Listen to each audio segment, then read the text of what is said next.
Musta mga Lodi, and welcome again sa Kuya Raven Vlog. Pasensya na po kayo, hindi tayo nakakapag vlog ng luto ngayon dahil syempre nag-aayos tayo ng ating bahay. So i-update ko lang po kayo para alam niyo po kung ano nangyayari. So naglilinis po kami ng bahay at pinipinturahan po yung bahay namin sa loob. At syempre yung giniba ko na yung ginawa natin dati na mga tambayan ng ating Calivegas. And then syempre para sa inyo kung kayo'y kakain, tinanggal ko na po yun dahil sabi nga wala daw tayong license na gumawa nun. So yung mga gamit ko nandyan na po sa labas. So naitapon ko na po yung iba. Dati may malaking truck dito, niloadan ko na po yun ng mga ating mga gamit. So yung iba po nilabas ko na dito sa labas at pamimigay ko na po yan sa aming kapitbahay dahil hinihingi niya. So ito po yung nasa natin sa likuran. So punta na po tayo. So yan na nga po yung nasa likuran. At syempre yung mga aso namin naiinita na dahil syempre wala na yung patio na ginawa. So yan na po. Yan na po kaluwag yung ating bakuran. So kinulayan na rin po yan yung ating fence. Dito po dumaan yung baliw na babae dito makyat. Please subscribe. So yan po yung pinag-akyatan niya. So wala na rin po dito yung ginawa kong storage. So yan na po. Yun na lang po yung fence na natitira. At ito na po yung likod namin na dating may patio. At pinagtatambayan ng mga aso ko. Ngayon yung mga aso ko nandyan. So ganyan na lang muna. At para maliliman sila. So ganyan na po ang nangyari. At kung naaalala nyo to, ito yung pinag-ihawa namin ng marshmallow. So ayan na po yung likod. Ayan na po yung harap kung nakikita nyo. Ayan yung pinto sa harap, sa loob. At dito po yung dirty kitchen na ginawa ko dati. So ganyan na po yung itsura. Ayan na po yung gilid. Dito po yung dating pasukan ng ating mga Calivegas members. Saka yung iba pang umu-order sa akin. So ayan na po yung itsura para may update kayo mga Lodi. Ginagawa at napinturahan na rin po yung ating buong bahay sa labas. Pati yung mga gutter. So ayan.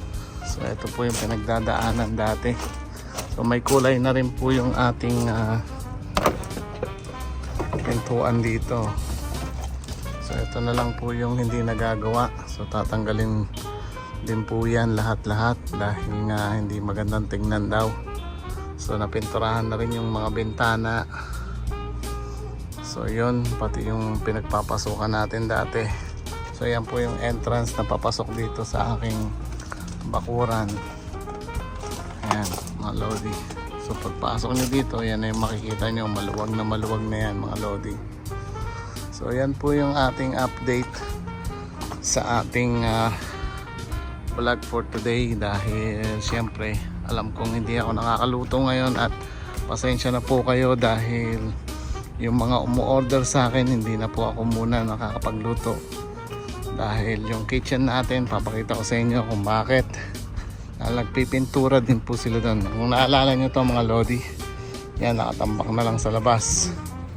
Yung pinag-uupuan dati nila Kuya PK. So nakatambak na po yan sa labas. So yan na po ang nangyari. So pasok tayo sa loob syempre. At lalak muna natin to. So ito na po yung ibang gamit. Pinagbabox na po namin muna. At ito na po yung loob ng bahay. So ganyan na. So napinturahan na rin yung pinto. Ibang kulay. So ganyan na yung kulay. Tapos napinturahan na yung buong bahay. Pati yun. Mga pinto. So yung mga gamit namin magulo-gulo. Pagpasensyaan nyo na. At ito po yung kitchen.